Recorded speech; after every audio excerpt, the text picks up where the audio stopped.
Hello and welcome to Matt's Casual Cooking. Today we're going to be making pumpkin crunch. Very easy treat that you can make for yourself any time of the year. So we'll go ahead and go over all the ingredients and let's get to it. Alright, so we're going to go ahead and go over the ingredients you're going to need for the pumpkin crunch. Now in the first bowl, well, only bowl, we're going to need the one 29-ounce can of pumpkin filling. You're going to need 3 eggs. We're going to need a cup of sugar. You're going to need half a teaspoon of regular salt, a half a teaspoon of lemon juice, a teaspoon of pumpkin pie spice. Now on the pumpkin filling, if you can't find a 29-ounce can, just use two 15-ounce cans. That will work just as well. I mean, you have an extra ounce of pumpkin. It's not going to harm anything. Then for what we need to set aside is a box of yellow cake mix, probably at least 13 ounces.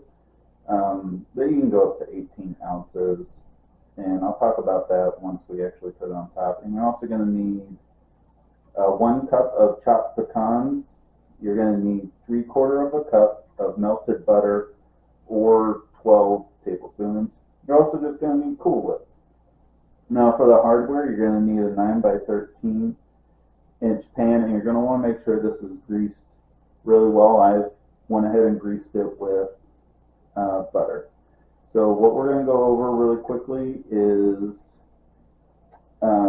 combining the bowl together. So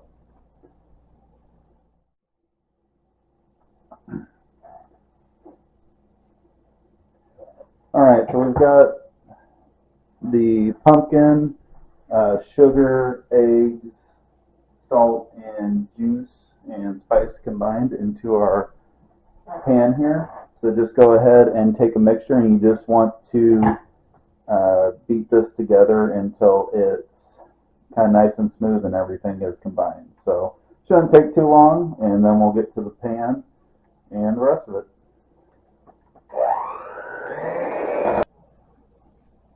Alright, so as you can see, our mixture is done. It's still going to look very pumpkin-y because we've got almost, got 29 ounces of it.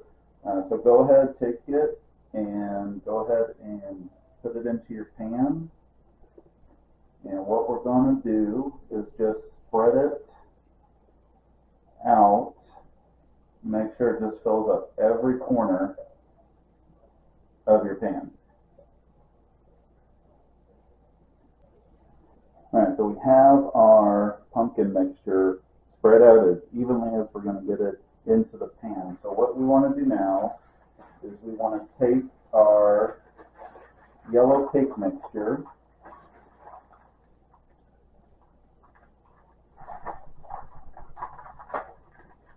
and you don't want to dump this into one place. You want to take it and you want to spread it out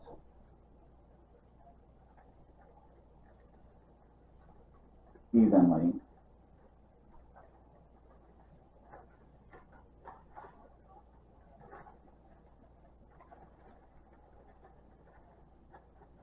If you don't think this is enough, I use 13 ounces. I have some extra, but you want to try to use the same brand that you used before.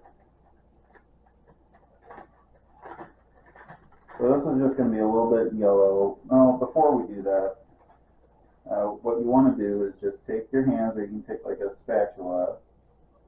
We're just going to make sure that this is enough.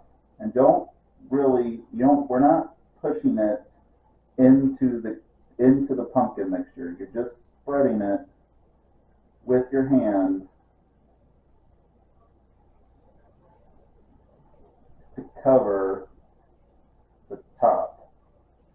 All we're doing. Now, some of it is obviously going to get pressed into the pumpkin mix, but I mean, it's gonna kind of, what we want to do is just kind of slowly kind of pat it down is what we're going to do. So we get a nice layer.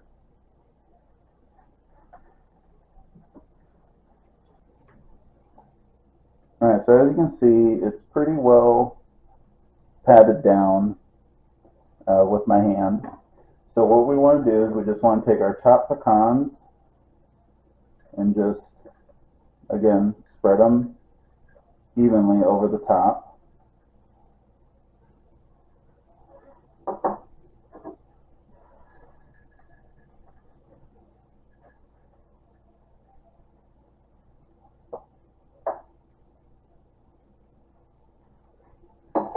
What I've also done before we started, I turned my oven to 350 degrees because this goes pretty quickly, so we want this to heat up.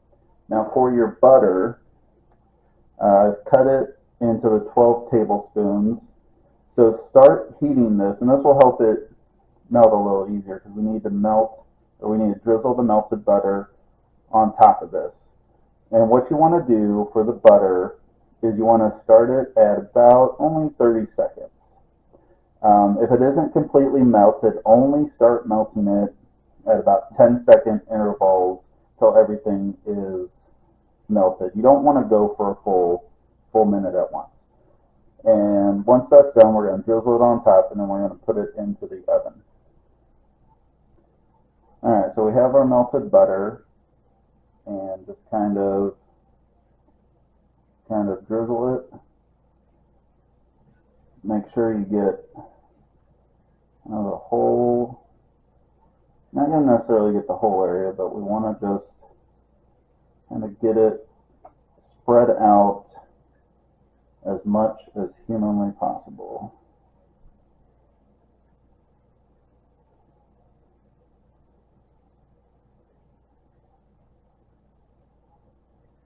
Alright, so once that's done, we're going to put this in the oven for 50 minutes. Now once that's done, you're going to go ahead and take it out, and you're going to want to cool it for about 10 to 15 minutes, and we're going to cook this uncovered, I forgot to mention. Other than that, we'll see you guys in 50 minutes. Alright, so our pumpkin crunch is done. Now when you look at this, part of the reason we did the butter, I forgot to mention earlier, is the butter is helping the cake mixture actually become kind of moist. So when you look at it, there are a couple just spots where some of the moisture when it was cooking didn't get to the cake mix, but it's just kind of a small portion. But you are going to see when you touch it, that's going to actually feel kind of wet. So you're going to have some parts, but you are going to have some parts that are a little bit more hardened from where most of the butter was. So that's why I want to mention that. So go ahead and we're going to cut. I'm going to go ahead and cut this and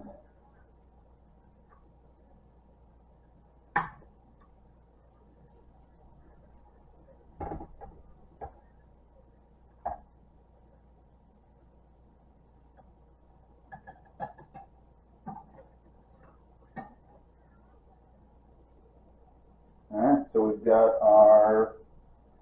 we've got your pumpkin square, so go ahead and get out some Cool Whip.